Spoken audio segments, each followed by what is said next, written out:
그날 밤처럼 어둠이 깊었습니다. 예. 자, 밤이 깊었습니다. 예. 지금 11시 좀 넘었는데, 대낮인데, 어둠이 깊었다고 말을 하니까 좀 이상하지요. 밖에 태양이 환하고, 대낮이 아닙니까? 예. 그런데 많은 사람들이 말합니다.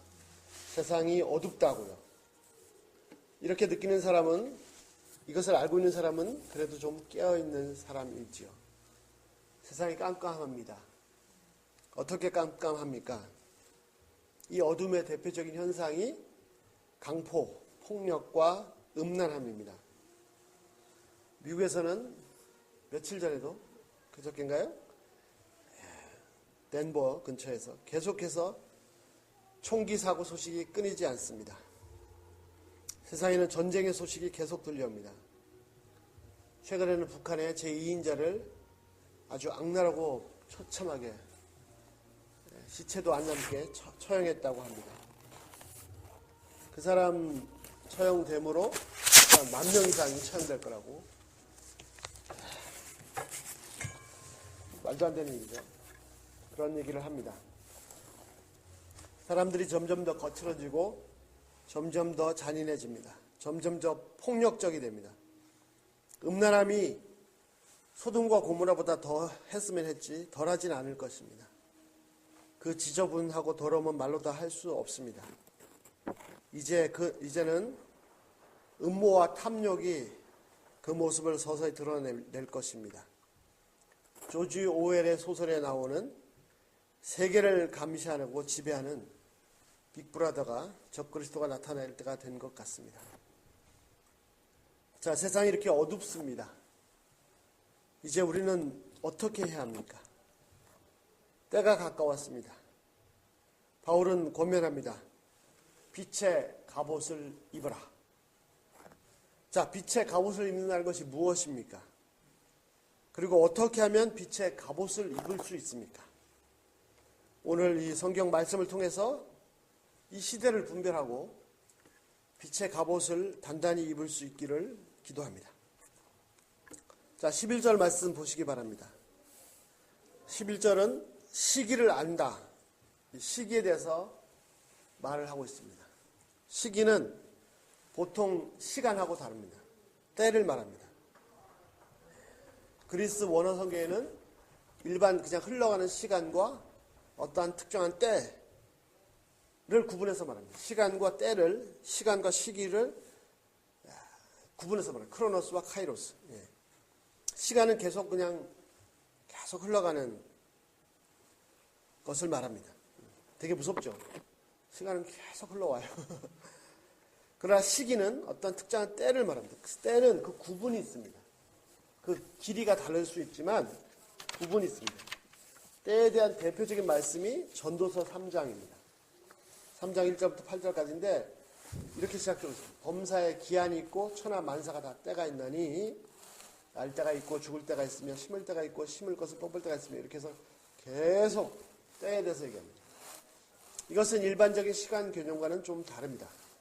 씨를 뿌릴 때가 있고 추수할 때가 다르듯이 어떤 기한이 정해져 있는 시간 동안 그 기간을 특정 지을 수 있는 때가 있습니다. 이것은 씨 뿌릴 때다. 여기는 이제 추수할 때다. 이런 뜻이 어떤 특정 기간, 그것이 길든 짧든 어떤 때다라고 이렇게 할 수 있습니다. 그런데 11절 말씀 보시면 사도 바울은 때를 안다고 했습니다. 계절이 바뀌듯이 때가 바뀌면 모든 것이 달라집니다. 일본도 일본 제국주의 지배를 받았을 때가 있었고 그것이 끝나고 해방이 되었을 때가 있었는데 그 때가 바뀌니까 세상이 바뀌었습니다. 자, 농업사회에서 공업사회로 산업혁명이 일어나고 농업시대가 끝나고 공업시대, 이것도 엄청난 혁명적인 변화였습니다. 또 홍수 이전의 때와 홍수 이후의 때는 천지가 개벽한 것입니다. 바울은 지금 그 때에 대해서 말하고 있습니다. 온 세상이 다 뒤집어지는 그 시기에 대해서 말하고 있습니다. 가을이 지나고 겨울이 온 것보다, 대한민국이 독립한 것보다, 농업사회가 공업사회가 된 것보다, 아니 홍수가 일어나서 홍수 이전과 이후보다도 완전히 다른 새로운 때에 대해서 바울은 말하고 있습니다. 자, 11절 계속 보시기 바랍니다. 어둠이 깊었습니다. 어둠이 깊으면 깊을수록 잘 안 보입니다. 잘 분별이 안 됩니다. 뭐가 뭔지를 모릅니다. 그래서 길을 찾을 수가 없습니다. 어디로 가야 될지를 알 수가 없습니다. 그런데 바울은 그 어둠 속에서도 이 때를 안다라고 말합니다. 이 말은 바울만이 그 때를 안다는 것이 아닙니다. 바울의 편지를 받는 사람들도 그 때를 안다는 것입니다. 어둠 속에 있음에도 불구하고 빛을 가지고 있는 사람은 볼 수 있고 분별할 수 있습니다. 어떤 사람이 어둠 속에 있는 사람입니까? 요한일서 2장 11절 그의 형제를 미워하는 자는 어둠에 있고 또 어둠에 행하며 갈 곳을 알지 못하나니 이는 그 어둠이 그 눈을 멀게 하였습니다. 그렇습니다. 미움은 어둠을 가져옵니다. 분별력을 상실합니다. 미움에 사로잡히면 아무것도 분별할 수가 없습니다. 그래서 마치 어둠 속에 있는 짐승처럼 행동합니다. 미움뿐만 아닙니다. 또 있습니다. 세상의 욕심, 세상의 쾌락, 염려, 걱정, 근심 이런 것들에 사로잡히면 안 보입니다. 세상 욕심에 사로잡힌 사람도 어둠 속에 있는 사람입니다. 세상 쾌락에 빠진 사람도 어둠 속에 있습니다. 염려나 근심, 걱정에 사로잡힌 사람도 어둠 속에 빠져서 분별력을 잃어버립니다. 안 보입니다. 갈 바를 알지 못합니다. 결국 한마디로 정의하면 죄입니다. 죄에 빠지면 어둠 속에 갇힙니다. 아무것도 보이지 않습니다. 분별할 수가 없습니다. 그저 부딪히는 대로 살아갑니다. 바울은 그러나 이 때를 안다라고 했습니다. 즉 때를 분별하고 있다라고 말합니다. 여러 가지 미움이나 욕심이나 쾌락, 근심, 걱정 때문에 어둠 속에 사로잡힌 사람들은 잘 볼 수가 없으니 때를 분별할 수가 없습니다.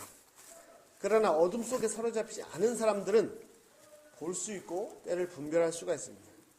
지금이 씨를 뿌릴 때인지 추수할 때인지를 알 수 있듯이 이 세상이 지금 어떤 때인지 곧 이제 다음 때가 이제 여름이 끝나고 가을이 끝나고 겨울이 왔구나 하듯이 이제 또 다른 다음 때가 오는구나 다가왔구나 알 수 있습니다. 그러므로 11절 말씀처럼 지금 자고 있을 때가 아닙니다. 잠을 자고 있으면 세상이 어떻게 돌아가는지 알 수 없습니다. 세상의 염려, 근심, 걱정 혹은 욕심, 쾌락 혹은 미움 이런 온갖 죄의 점에 취해 있으면 때가 다가와도 볼 수가 없습니다. 지금은 깰 때라고 말합니다. 그 변혁이 그 시기가 점점 다가오고 있습니다. 우리 구원에 완성되는 그 때가 우리가 처음 믿었을 때보다 훨씬 더 가까워졌습니다. 그렇습니다. 11절에서 말하는 구원의 때는 우리가 처음 믿었을 때 성령께서 우리의 구원을 인치신 그 때를 말하는 것이 아닙니다. 성령의 확증을 받은 사람들이 그 구원이 완성되는 최종 이루어지는 그 때를 말합니다. 그때는 우리의 육신조차도 이런 연약한 죄 많은 육신조차도 바뀌어서 예수님의 몸을 입게 될 것입니다. 그 엄청난 큰 변화의 때가 임박했습니다. 그 때가 문 앞에서 기다린 지 오래되었습니다. 자, 오늘 이 네 구절의 가장 핵심적인 주동사는 12절입니다. 밤이 깊었다. 낮이 가까웠다. 그렇습니다. 이 세상은 점점 더 어두워지고 있습니다. 그럼에도 불구하고 근심, 걱정, 욕망, 쾌락에 취해 있으면 구분할 수가 없습니다. 눈앞의 것에 빠져 살다가 오히려 그 때가 오면 이 시대가 바뀌면 부끄러움을 당할 것입니다. 깨어있는 사람은 알 수 있습니다. 밤이 점점 더 깊어지고 어둠이 더욱더 깊어지고 있다는 것은 무슨 뜻입니까? 이제 곧 해 뜰 때가 옛날보다 훨씬 더 가까워졌다는 것입니다. 해가 뜨면 어둠 속에서 했던 모든 일들이 다 환하게 밝히 드러날 것입니다. 빛이 있기 전에는 어둠 속에서 누가 무슨 일을 했는지 모릅니다. 그러나 빛이 오면 누가 무슨 일을 했는지 다 알 수 있습니다. 환한 빛 가운데 다 드러나기 때문입니다. 그러므로 어둡다고 해서 함부로 살면 안 됩니다. 어둡다고 해서 마음대로 함부로 사는 사람들은 낮이 되면 큰 부끄러움을 당할 것입니다. 지금 비록 밤이지만 낮이 온다는 것을 항상 기억해야 합니다. 밤이 깊어갈수록 세상이 점점 더 어두워질수록 함부로 살아도 되는 것이 아니고 이제 그 뜻은 계속 어둠이 깊어진다는 것이 아니라 밝은 대낮이 가까워 오고 있다는 것입니다. 그러면 밤이라고 함부로 살지 말고 오히려 더 깨어서 낮에 있는 것처럼 그렇게 살아야 됩니다. 그러면 어떻게 하는 것이 대낮을 빛 가운데 사는 것입니까? 첫 번째는 12절 어둠의 일을 벗자. 먼저는 어둠의 일을 벗어야 됩니다. 어둠의 일들은 어떤 것이 있습니까? 13절 보시기 바랍니다. 13절 하반절에 어둠의 일들이 뭐가 나오죠? 방탕하거나 술 취하지 말며 음란하거나 호색하지 말며 다투거나 시기하지 말고. 이것이 바울이 예를 들어 설명한 어둠의 일들입니다. 이외에도 여러 가지 죄들이 있습니다. 어둠의 일들은 이 일들을 하면 할수록 우리 양심의 감각이 무뎌지고 양심이 무뎌지고 마치 옷을 입었더니 계속 그 옷이 편해지듯이 점점 몸에 자꾸 입게 됩니다. 아주 익숙해집니다. 편해집니다. 이제는 옷을 벗기가 점점 어려워집니다. 이 죄들이 나를 지배하고 그리고 나라는 존재를 형성합니다. 너는 이런 사람이야. 바울은 이런 모든 어둠의 일을 벗으라고 합니다. 이 일들을 다르게 말한 것이 무엇입니까? 구체적으로 예를 든 것이 12절에 어둠의 일이 13절 구체적 예가 있고 14절에 설명이 있습니다. 14절 하반절에 보면은 정욕을 위하여 육신의 일을 도모하지 말라. 자신의 육신적인 욕구, 영적인 욕구가 아니고요. 육신적인 욕구를 위해서 육신의 일을 추구하는 것입니다. 이것이 어둠의 일입니다. 육신의 일은 어떤 것이 있습니까? 먹는 것, 입는 것, 성적인 것, 더 나아가서 인간적인 욕심, 세상 성공에 대한 욕망, 권력욕, 돈에 대한 욕심, 지시적인 욕구, 출세욕. 이것이 점점 커져서 다른 사람들을 아프게 하고 하여튼 육신에 관련된 모든 일들이 바로 어둠의 일입니다. 이런 것들을 추구하는 것이 어둠의 일을 입는 것입니다. 이런 것들을 벗으라고 합니다. 자, 두 번째 뭘 해야 됩니까? 빛의 갑옷을 입자. 오늘 본문 말씀입니다. 빛의 갑옷을 입자. 자, 어둠이 깊어갈수록 낮이 가까운다는 증거입니다. 이것을 깨닫지 못하면 자칫 어둠의 일을 추구할 수 있습니다. 어둠이 어두워지면 어떤 생각을 하냐면 아무도 안 보는구나. 내 마음대로 살아도 되겠구나. 라고 자신을 컨트롤하는 것이 이렇게 늦춰지죠. 그래서 함부로 행동합니다. 그런데 이 본문 말씀은 그게 아닙니다. 어둠이 깊어갈수록 낮이 가까웠다는 증거다. 낮이 가까웠다는 걸 깨닫지 못하면 그리고 밤이 계속 지속될 것으로 알고 있으면 우리 자신도 그 어둠의 일에 쉽게 휩쓸리기 쉽습니다. 낮이 되면 부끄러움을 당할 것입니다. 그때는 후회해도 소용이 없습니다. 많은 사람들이 밤이 깊어갈수록 낮이 가까웠다는 것을 생각지 못합니다. 거짓과 속임수, 미움과 시기, 증오폭력, 음란함, 욕심, 탐심, 쾌락 이런 것들을 추구하는데 꺼리낌이 없습니다. 마치 하나님이 안 보시는 것처럼 아니 하나님이 안 계신 것처럼 행동합니다. 당장 그 죄에 대한 형벌이 없으니까 바울의 말대로 하나님의 오래 참으심을 무시하는 것 같습니다. 바울의 말처럼 그 머리에 하나님의 진노의 화롯불을 쌓고 있는지 깨닫지 못하고 있습니다. 어둡다고 어둠의 일을 추구하고 육신의 일을 쫓아 살면 안 됩니다. 진짜 어리석은 사람입니다. 바울은 모든 어둠의 일을 벗고 자, 빛의 갑옷을 입으라 라고 권면합니다. 자, 그러면 빛의 갑옷이 무엇입니까? 빛의 갑옷을 입는다는 것은 또 무슨 뜻입니까? 어떻게 해야 우리가 빛의 갑옷을 입을 수 있습니까? 자, 이 옷은 우리가 입어야 되는 이 옷은 먼저 빛의 옷입니다. 빛으로 된 옷입니다. 밝고 환하게 빛이 납니다. 어둠의 일과는 정반대됩니다. 전혀 반대입니다. 완전히 다릅니다. 간단히 말하면 온갖 선행들입니다. 의로운 행위들입니다. 마태복음 5장 14절부터 16절 너희는 세상의 빛이라 산 위에 있는 동네가 숨기지 못할 것이요 사람이 등불을 켜서 말 아래 두지 아니하고 등경 위에 두나니 이러므로 집안 모든 사람에게 비치느니라. 이같이 너희 빛이 사람 앞에 비치게 하여 그들로 너희 착한 행실을 보고 하늘에 계신 너희 아버지께 영광을 돌리게 하라. 그렇습니다. 마태복음에는 뭐라고 했냐면 너희 착한 행실이 너희 빛이다. 예. 빛의 옷을 입는 빛의 옷은 이 착한 행실들을 말합니다. 선행들이 세상을 비춥니다. 세상을 밝게 만듭니다. 사람들의 마음과 영혼도 밝아집니다. 오히려 숨겨진 죄도 다 드러나게 합니다. 사람들이 하나님께 영광을 돌리게 됩니다. 두 번째는 이 옷은 빛의 옷이며 또한 갑옷입니다. 갑옷은 보통 평범한 옷이 아니고 전쟁에 쓰는 무기입니다. 적의 칼과 창으로부터 내 몸을 보호해주는 옷입니다. 칼과 창에 갑옷이 뚫려서 내 몸이 상하고 심지어 내 목숨도 잃을 수 있습니다. 그런데 하여튼 이 갑옷은 나를 보호해 줍니다. 그런데 전쟁에 쓰는 실제 갑옷에 의해서 칼과 갑옷이 뚫려서 몸을 상하는 것보다 더 무섭고 더 고통스러운 것은 나의 죄에 대한 공격을 받을 때 그 상처가 훨씬 더 큽니다. 그리고 이 죄에 대한 공격을 막아낼 수 있는 것이 없습니다. 그런데 이 선행의 옷, 이 의의 갑옷은 어떠한 사단의 공격에도 다 막아낼 수 있는 것입니다.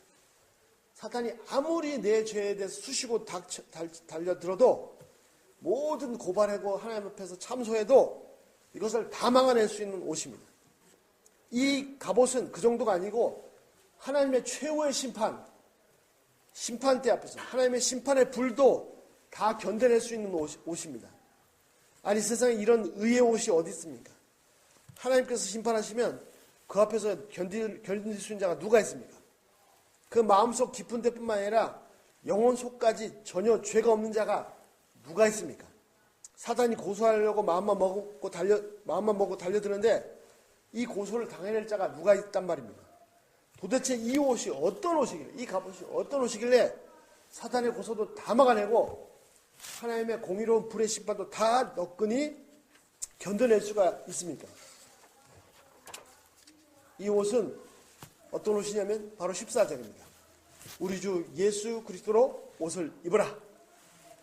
이 빛의 갑옷은 내 스스로 만든 나의 의로운 옷이 아닙니다. 이것은 바로 이 갑옷은 바로 우리 주 예수 그리스도이십니다. 인간이 아무리 의롭다고 한들 하나님의 심판대를 견딜 수 없습니다. 사람들이 보기에는 성자가 아니라 성자의 성자, 세인트 오브 세인트라고 할지라도 그 마음속 깊은 데까지 다 들여다 보시는 하나님 앞에서는 자신이 죄인인 것을 자복할 수밖에 없습니다. 그것을 부인할 수 있는 자가 전혀 없습니다. 다니엘은 진짜 순결한 사람이었습니다. 진짜 순결한 정도가 아니라 경건한 정도가 아니라 성결한 사람이 너무너무 깨끗한 사람이었습니다. 그러나 기도하다가 울레강가에서 거룩하신 하나님의 아드님을 배웠을 때 뭐라고 고백합니까? 자기의 모든 영광은 다 썩은 것 같고 자기는 마치 죽은 자 시체처럼 되었다. 이것이 인간의 의입니다. 인간의 모든 의는 걸레와 같은 것입니다.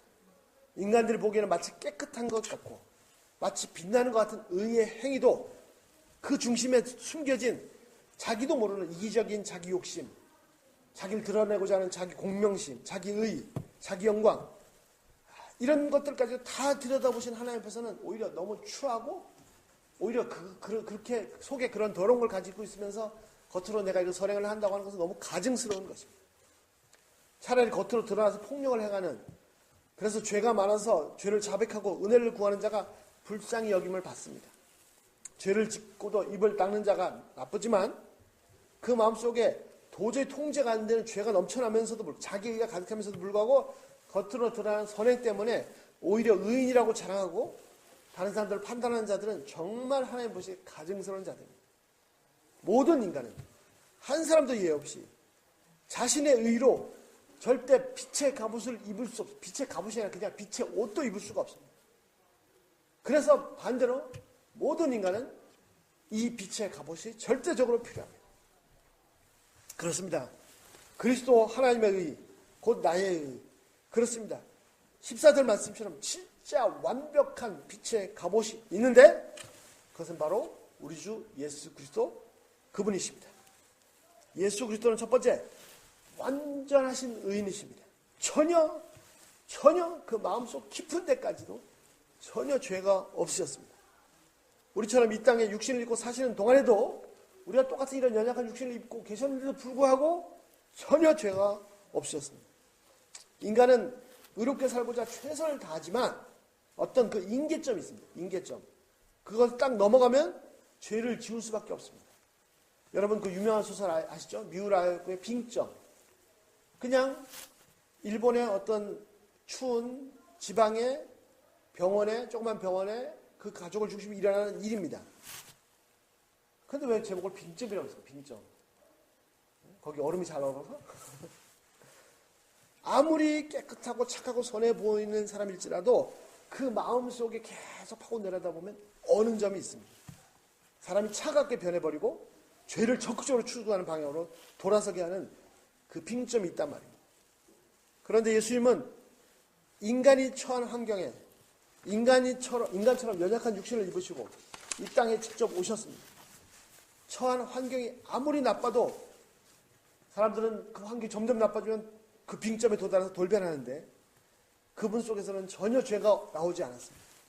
그분께는 이 빙점이 어느 점이 없었습니다. 오히려 계속해서 그 속에는 뜨거운 사랑만이 솟아났습니다. 보통 사람이 당하면 열이 뻗치고 피가 거꾸로 솟구칠 모함을 당하셨습니다. 무조건 잡아 죽이기 위해서 대제사장 앞에서는 신성모독이라는 죄로 뒤집어 씌웠습니다. 그런데 죽일 수가 없으니까, 사형을 할 수가 없으니까 로마 법정에 갔습니다. 로마 법정에 가서는 신성모독 가지고는 사형을 시킬 수가 없어요. 그래서 또 뒤집었죠. 어떻게 해요? 시저에 대한 반역자다, 유대인의 왕이라고 했다. 그런데 만약에 시저에 대한 반역자면 유대인들 편에서는 독립운동가인데 독립운동가를 왜 넘겨줘요?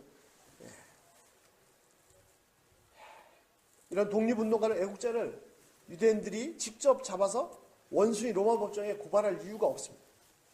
하여튼 무조건 죽이기 위해서 전혀 말도 안 되는 모함으로 짐승들처럼 달라졌습니다. 보통 사람들이 이런 일을 당했으면 정말 막 뒤집어졌어요. 예. 그런데도 예수님께는 전혀 죄가 나오지 않았어요. 십자가에서 극심한 고통 가운데 죽어가십니다. 이렇게 죽어가는 상황에서는 어떻게 해요? 차라리 내가 아무것도 할 수 없으면 입이라도 열어서 막 저주를 퍼부어야 되는 거 아닙니까?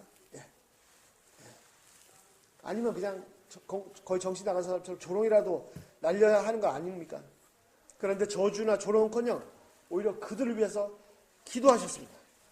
사탄이 그 속을 계속 쑤시고 네가 메시아냐, 왜 너는 구원 못하냐, 나무 구원했으면서 딱딱 그 속을 긁어내는데도 그 속에서 전혀 죄가 나오지 않고 오히려 사랑이 쏟아져 나왔습니다. 저들을 불쌍히 여겨주십시오. 저들을 용서해 주십시오. 그분은 완벽하신 의인이었습니다. 그분은 바로 하나님이셨습니다. 이렇게 죽어가는 그 모습을 본 로마 군인 백부장은 자기 입에서도 자신도 모르게 고백이 나왔습니다. 저는 진실로 하나님의 아들이었도다. 저분 진짜 의인이었도다. 자, 베드로전서 2장 19절, 부당하게 고난을 받아도 하나님을 생각함으로 슬픔을 참으면 이는 아름다우나. 20절, 죄가 있어 매를 맞고 참으면 무슨 칭찬이 있으리요. 그러나 선을 행하면 상을 받아야 되잖아요. 그런데 선을 행하고도 고난을 받고 참으면 이는 하나님 앞에서 아름다우니라. 21절, 이를 위하여 너희가 부르심 받았으니.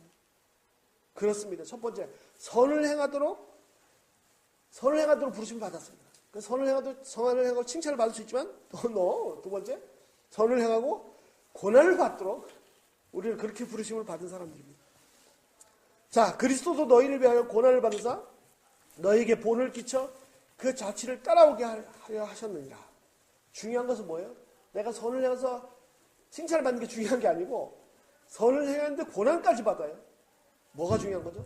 그리스도의 자취를, 그분을 닮아가는 게, 그게 진짜 중요한 거죠. 22절, 그는 죄를 범하지 않으시고 그 입에 거짓도 없으시고 그분은 전혀 죄가 없으셨습니다. 그런데 23절, 욕을 당하셨어요. 죄가 없으니 욕을 당하셨어요. 23절, 욕을 당하시되 맞대어 욕하지 않으시고. 그렇습니다. 그렇게 말도 안 되는 엄청난 욕을, 모욕을 당하셨지만 한마디 10마디 100마디로 갚아줘야 되는데 한마디도 맞대 욕하지 않으셨어요. 고난을 당하시되 위협하지 않으시고. 그렇습니다. 고난을 당하셨습니다. 고난을 당하면 어떻게 됩니까? 최소 몇 배로 갚아줘야 되는 거 아닙니까? 왼뺨을 때렸으면 오른뺨을 때리는 게 아니라 양쪽 뺨을 다 때리고 몇 배 더 때려야 되는 거 아닙니까? 그런데 예수님은 보복커녕 위협도 안 하셨어요.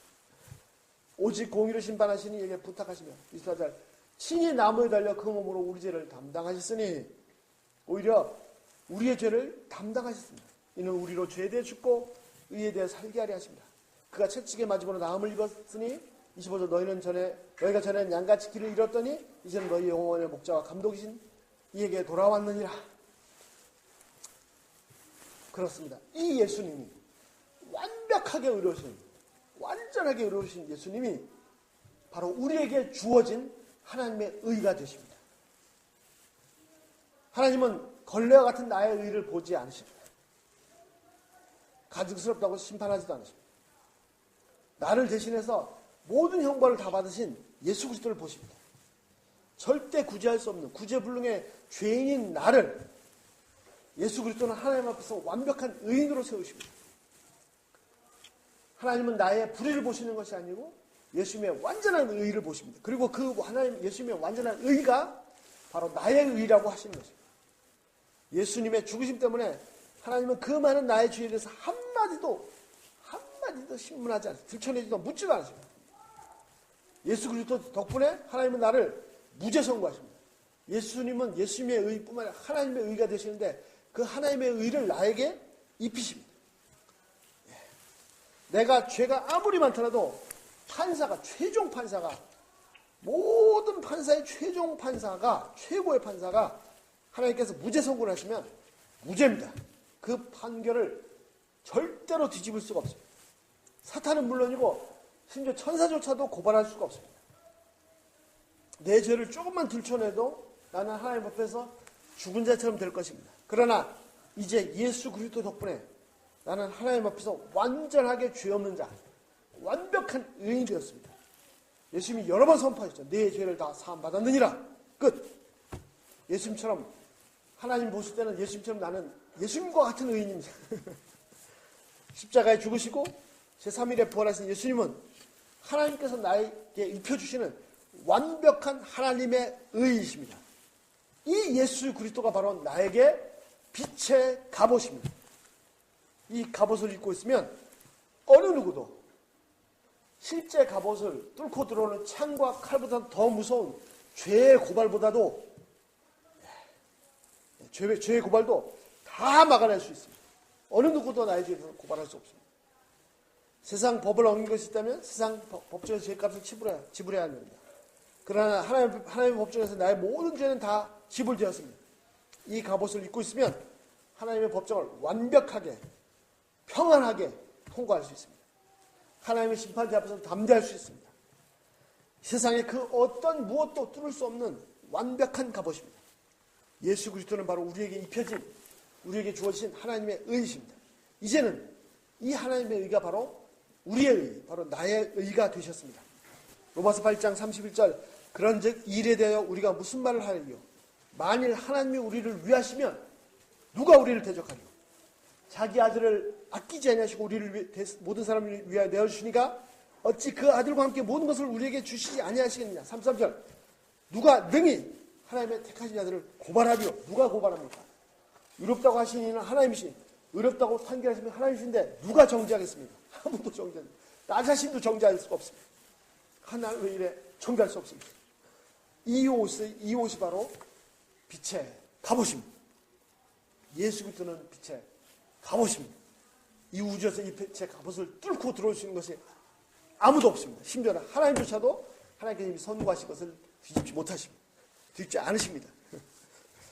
그리고 이 갑옷을 입고 있으면 빛이 납니다. 그리스도로 옷 입은 사람들, 베드로가 권면한 것처럼 선을 행하고, 베드로 권면한 것처럼 선을 행해도 고난을 받아도 그래서 그리스도처럼 행하면 이 그리스도의 선행이 빛으로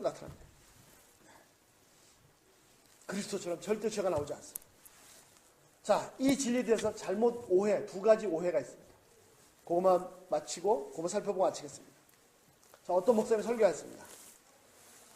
참, 사람들이 많이 은혜 받았다고 그래요. 목사님이 뭐라 그러냐면, 목사가 되기 전에, 장로가 되고 집사가 되기 전에, 아니, 크리스찬이 되기 전에, 제발 좀 먼저 사람이 되라 좀.